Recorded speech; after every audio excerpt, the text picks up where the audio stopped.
Do you live on this property right here? Sir, you're not listening to me. I'm not I just want to talk to you. I'm sorry. You have an AR in front of me. I'm fucking scared. What the fuck are you shooting at?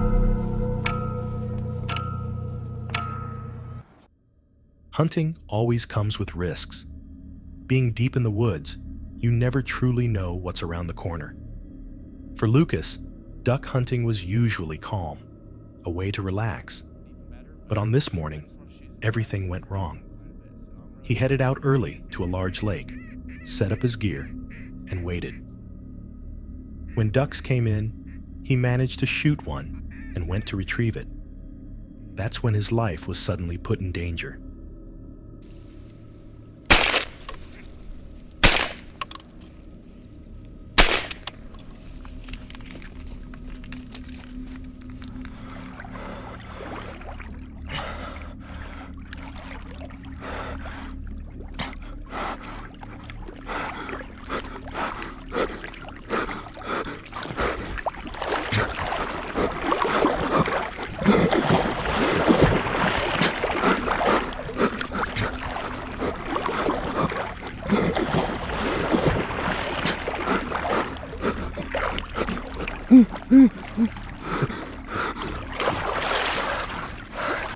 Unfamiliar with the lake, Lucas slipped off a hidden ledge and struggled to stay afloat. The water was freezing, and his waders quickly began filling with water, dragging him down. Alone, exhausted, and fighting the cold as it locked up his muscles, Lucas struggled to stay afloat. Somehow, he managed to pull himself back onto the ledge and make it to safety. Hello guys, just had a group of 4 mallards come in. I shot one, I went out to retrieve it, and there's a steep drop off and I fell off. And my waders filled with water. Definitely not ideal, but you'll see in the GoPro video, all I did was stay calm and I just immediately started swimming. I legitimately started swimming back to shore until I could touch. And when your waders fill with water like that, you start sinking real fast. So, scary moment, but definitely something to learn from. I should have just gone slower on the way out. I would have felt when I was going to go over my waders, but I didn't know. So, glad everything's fine. That was definitely a little scary. And like I said, when you're hunting big water like this and you're not sure how deep it is, I mean, I walked for 30 yards and it was the same height, like chest high. And I got out there, I immediately dropped off and my waders immediately filled with water. It can happen just like that, and being by yourself is a whole nother deal. Something to be very cautious of, and something I'm definitely gonna approach different in the future. Afterwards, shaken and freezing, he decided to pack up and leave. The risk of hypothermia was setting in. Hunting alone can quickly turn fatal. But thanks to quick thinking, Lucas made it out alive. Brendan Fitzpatrick is an experienced bow hunter. In November 2022, he was hunting on land he had leased for years when he noticed someone trespassing. When Brendan went to confront him, he was met with something far more dangerous: a man holding a gun. We pay good money to hunt this property. We've been hunting it for years. No, you ain't been moving for years. I've been here 8 years. Do you live on this property right here? Sir, you're not listening to me. I'm not listening. I just want to talk to you. I'm sorry. Put your phone down. Put your You have an AR in front of me. I'm fucking scared. Put your phone down. Dude, I'm scared as fuck right now. Okay, well, it's gonna be more scary. Put your phone down. Are you attacking me? No, sir. No, sir. No, sir. I'm hunting. I'm hunting with... Drop your fucking phone. Oh my God. Drop your fucking phone. The man was aggressive and threatening, demanding answers. Brendan remained as calm as possible, but it felt as though the man was looking for an excuse to open fire. Brendan explained that he legally leased the land and had done so for years. But the man continued to shout, his dog barking aggressively beside him. Sir, I don't give a fuck about that. I'm bow hunting. I don't have any guns on me. I don't give a fuck about none of that. I'm asking you to move. I'm asking you to look at me. You're on my fucking property. You got to motherfucking go. You're on my property, sir. Okay, Listen. I've packing been up here 8 right years. now. You've never been here. Listen, Can I come out there so we can talk? Come on out. Okay. Don't touch. No. I have to move my chair. To, Walk over it. Walk over it. Okay. Walk over it. Oh my gosh. Yeah, I don't know who the fuck you're on my property. Listen to me. We lease. Listen to me. That's fine. Listen to me. I don't give a fuck about none of that.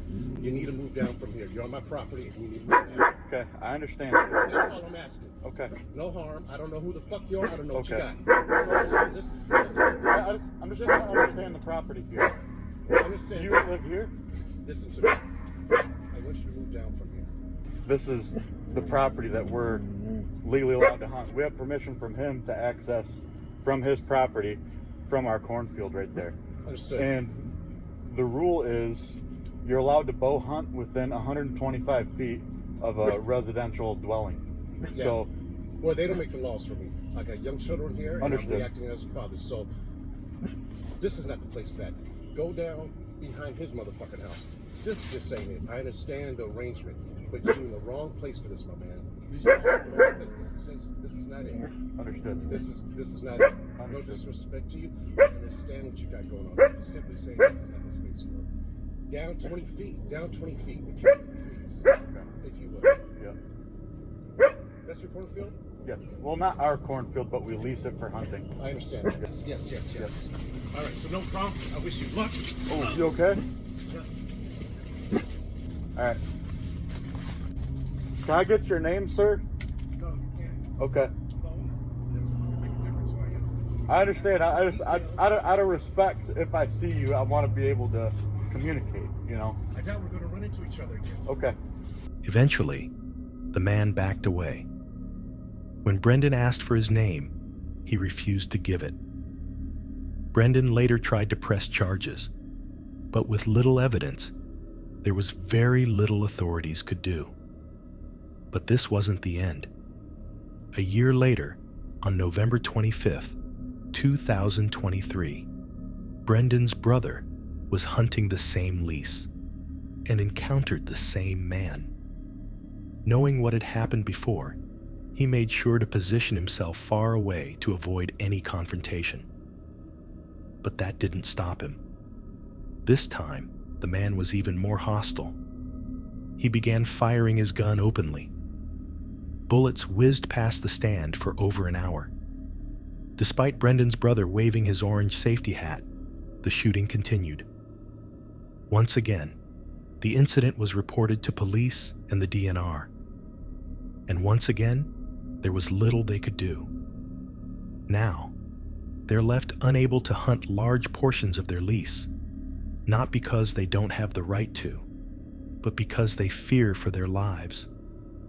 This man is dangerous, threatening others with a gun and firing blindly into the woods.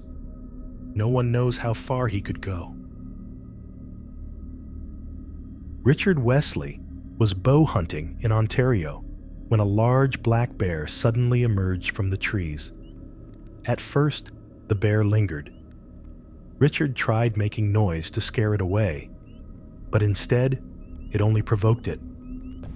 Quiet! Quiet! Quiet! Quiet!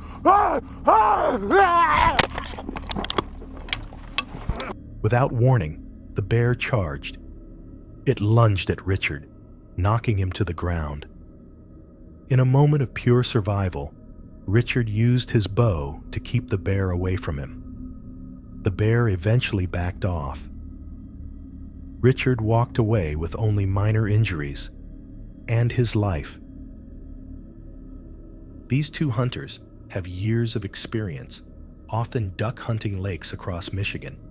But with each season, more hunters are out, and the risks continue to rise.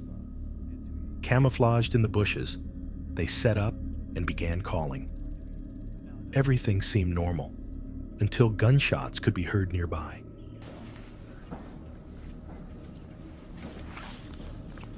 Oh, cool. Two right in front of us. Are those ducks way up high? I don't think those are Tweety birds in formation. Or those ones right there.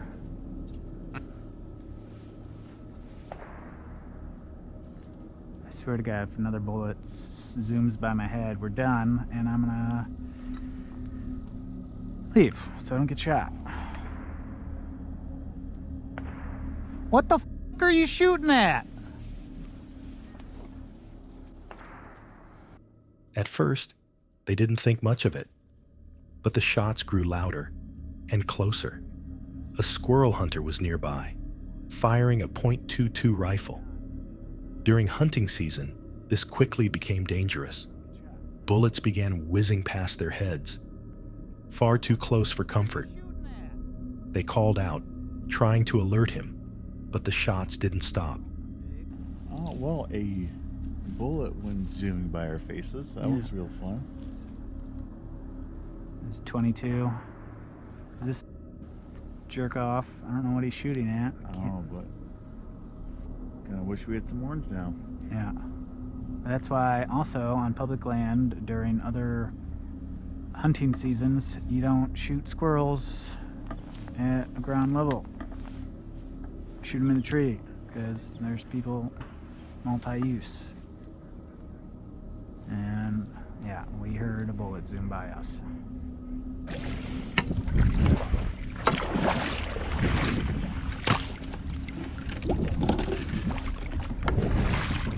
Not willing to take the risk, they packed up immediately. With bullets still flying nearby, all they wanted was to get out safely. Sometimes, the biggest danger in the woods isn't the wilderness at all. Riley Welch has spent years hunting and fishing, documenting his time in the outdoors on YouTube.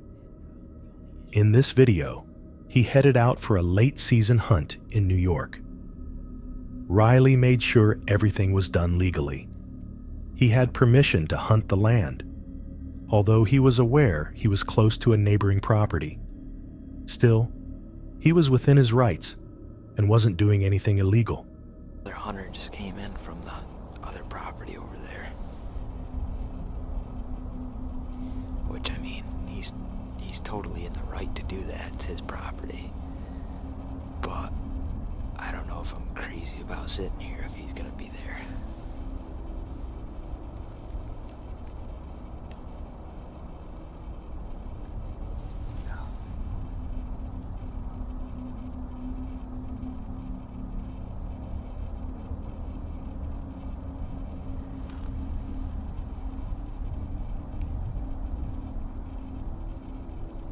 I think he ended up going up over the ridge. I'm gonna give it a few more minutes, just in case he might spook some deer down to me, but if he doesn't, I think I'm just gonna get up and go find a different spot. I'm actually gonna run down to my car real quick and head over to another property that I have permission on. There's some big fields that I can look at. Got maybe an hour daylight left, so maybe I'll do some spot and stalks. I'm about froze. Despite this, he began to feel uneasy and decided to leave and head to another property he also had permission on, somewhere he felt safer. But as he made his way back to his car, the tension suddenly escalated. Two men were standing by his vehicle, waiting for him. This whole late season thing. This ain't late season yet. It's over now. Yep. Wow. You the one who got the buck out of here?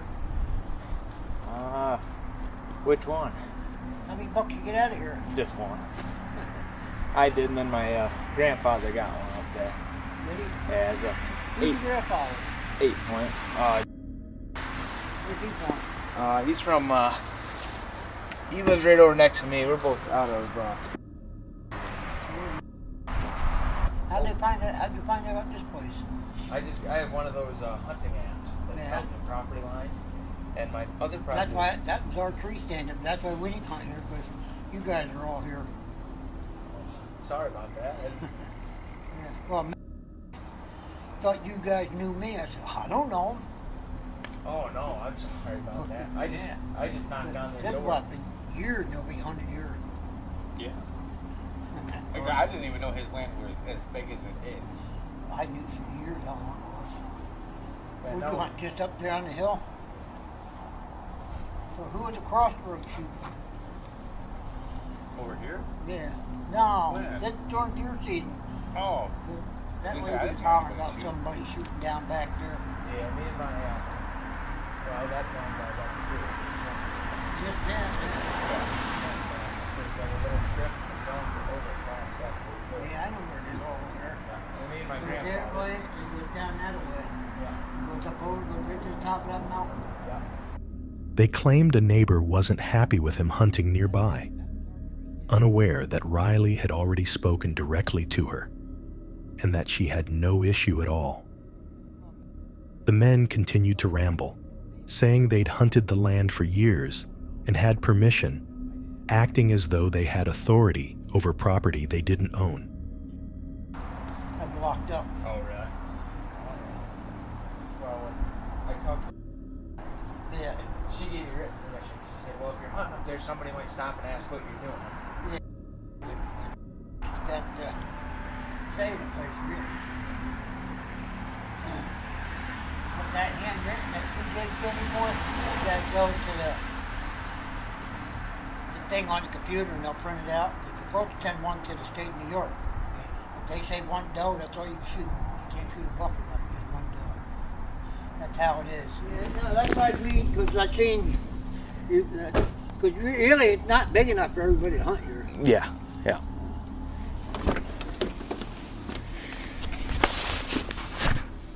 Luckily for Riley, the actual landowners arrived shortly after, asking how his hunt was going.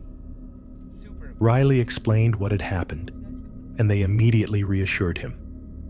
The situation ended without violence, but the damage was done.